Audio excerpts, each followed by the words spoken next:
coming up on the Relationship Reset podcast. I look back at that season now and I realize how much hard work had to go into that was ugly. Like sometimes being married is really ugly because you wake up day after day in some of these seasons not wanting to be married. That's the God honest truth, not because you don't love the person, but because the reality is that marriage is hard. Hola amigos, it's Karina, your relationship BFF, and welcome to the Relationship Reset podcast.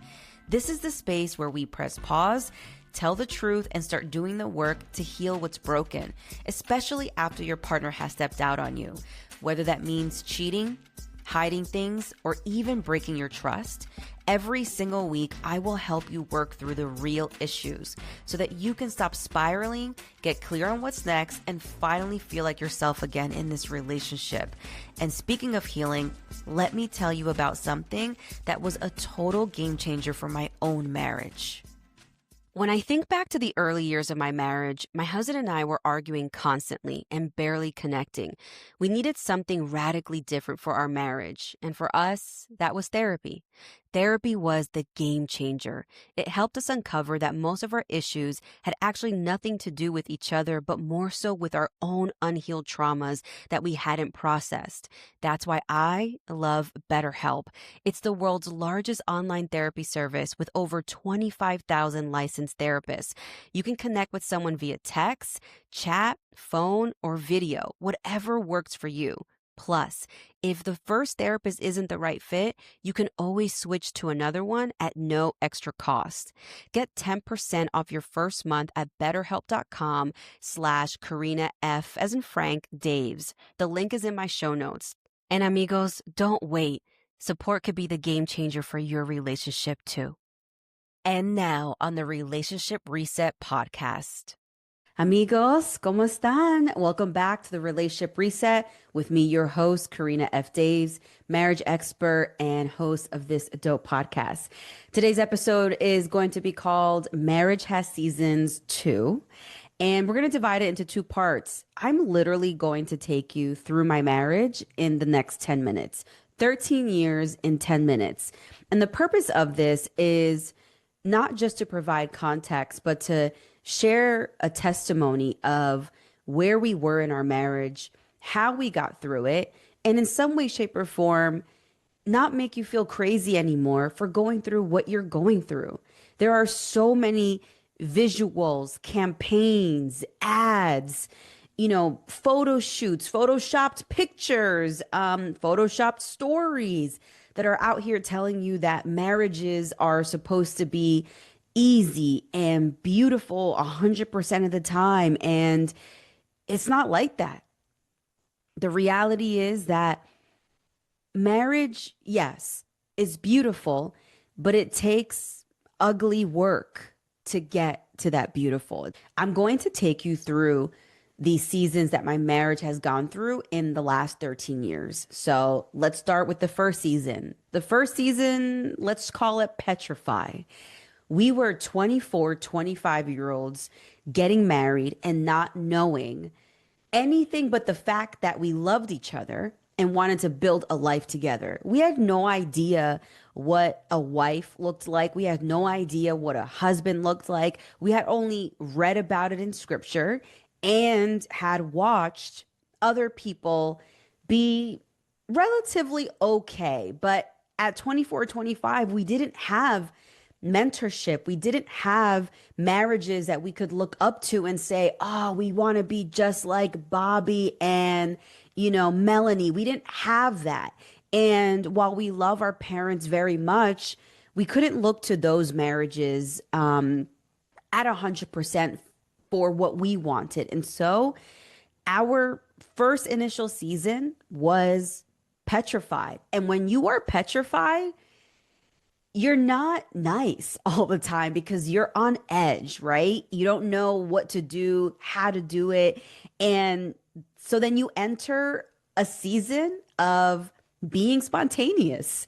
you enter a season of trying to figure out who we are as a couple. And we went from being petrified to then being very spontaneous. And in this season, we did everything. We ice skated, snowboarded, we went skydiving, we went skiing. I mean, that was our definition of being spontaneous. We went to different events, we went to different concerts, we went to underground basement concerts, and we listened to music that neither one of us thought that we liked. Like, I remember going to see this rock band in this basement, and they were called something sweet, Suite, and they had this amazing just energy about them, and I had no idea what these guys were singing about, but I remember wearing my platform Nike sneakers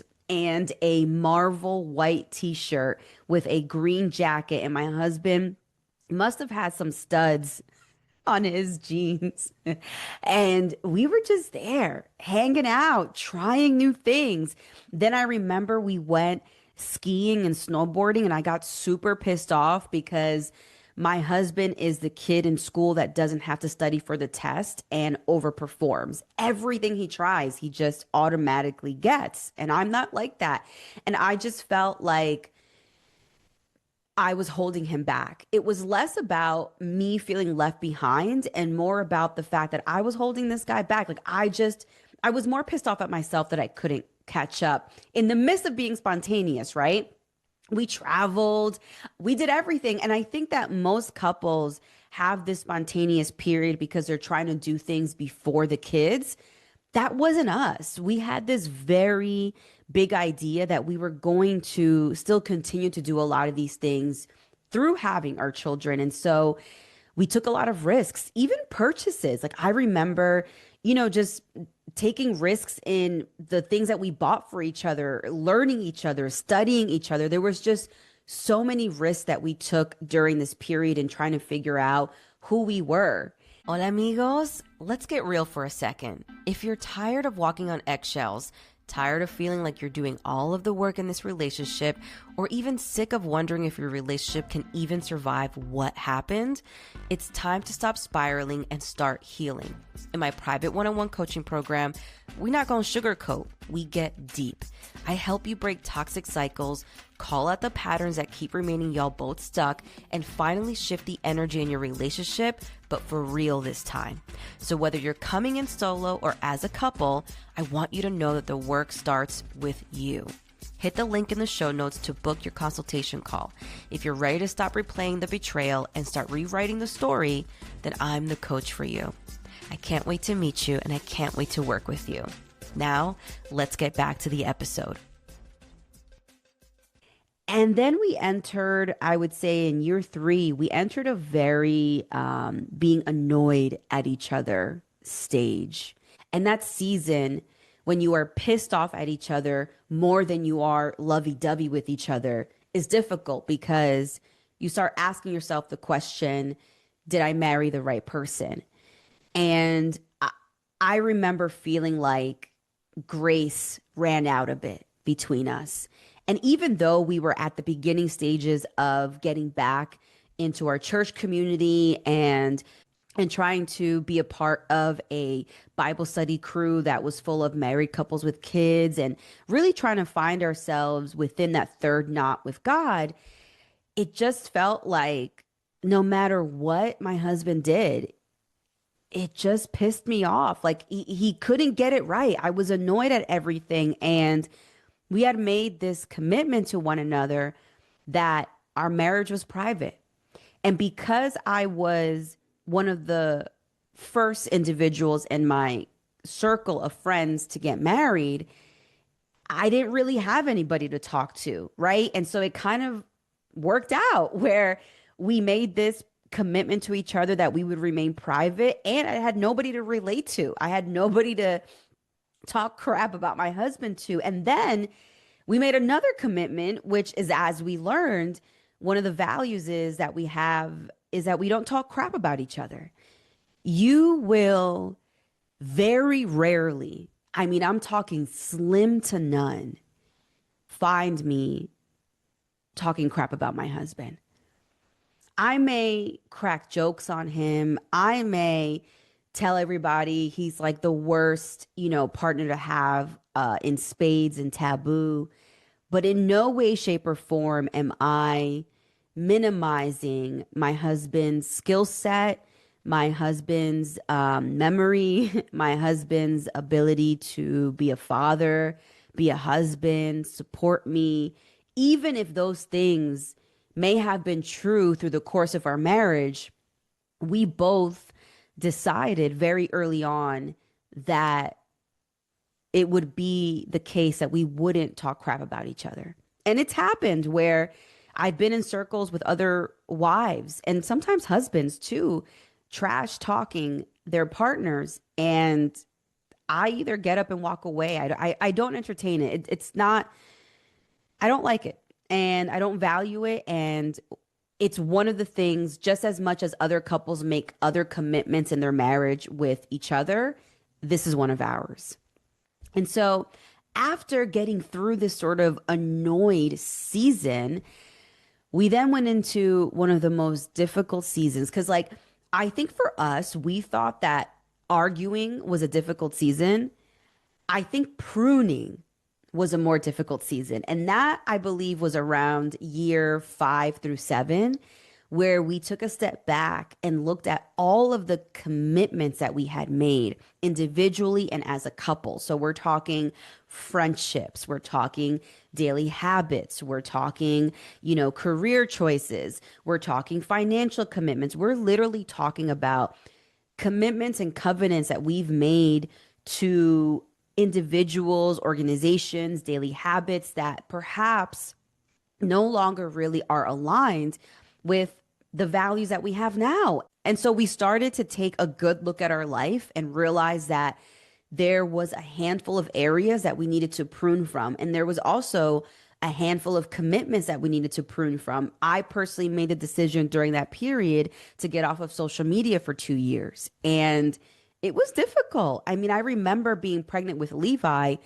and maybe only 10 people knew that I was pregnant. That was a pruning season, but the blessings that came after that pruning season were very intense. One of the most difficult things that we had to prune during that season were friendships. They were difficult because I am a very attached person in the sense that I'm very loyal. And we had friendships that we realized were not in favor of our marriage.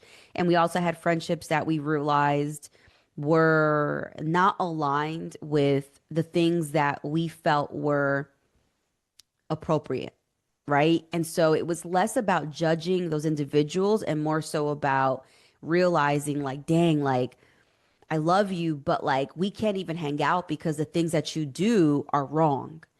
And we went from pruning straight into this confidence season. I'm telling you, like, during this pruning season, I had a tube in my body. I had a persistent infection that lived with me for 2 years. Terrence had just gotten Lyme's disease. My son had almost died from a very normal ear tube procedure. 3 of our cars were totaled in front of our home. And it just felt like we were hit nonstop. And it wasn't until we decided to prune in our marriage individually, in our lives, that the blessings came. I was healed health wise. We were able to get the house that we have now. I mean, the floodgates financially opened up. I was promoted at work. My husband was given an opportunity. He also was healed from his Lyme's disease. Like, so many things happened. And then I got pregnant. And so, like, we just entered this very big confident season. And I look back at that season now and I realize how much hard work had to go into that. That was ugly.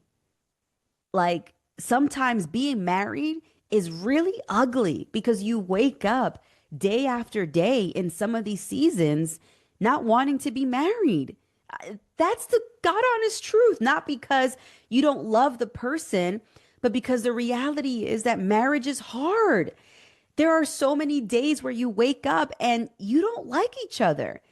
You think back like, where did my partner go? Why are you so pissed off all the time? Why are you like this? How did you become like this? And it's like you're living in this twilight zone. And no matter the goals that you achieve, at the end of the day, if you can't see your best friend that you decided to say I do to on the day that you got married, it doesn't feel good. Anything that you achieve doesn't feel good if you can't look at your husband or wife in the face and not see them as your best friend anymore. That is the reality of marriage.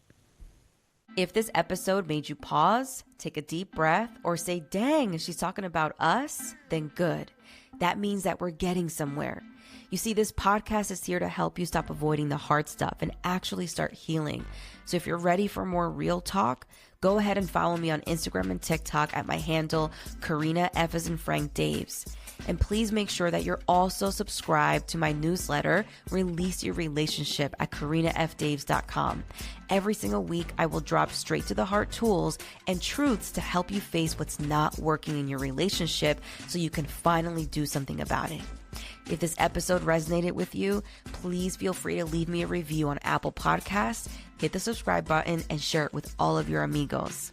Thank you so much for listening, and remember, one day at a time. I'll see you next week.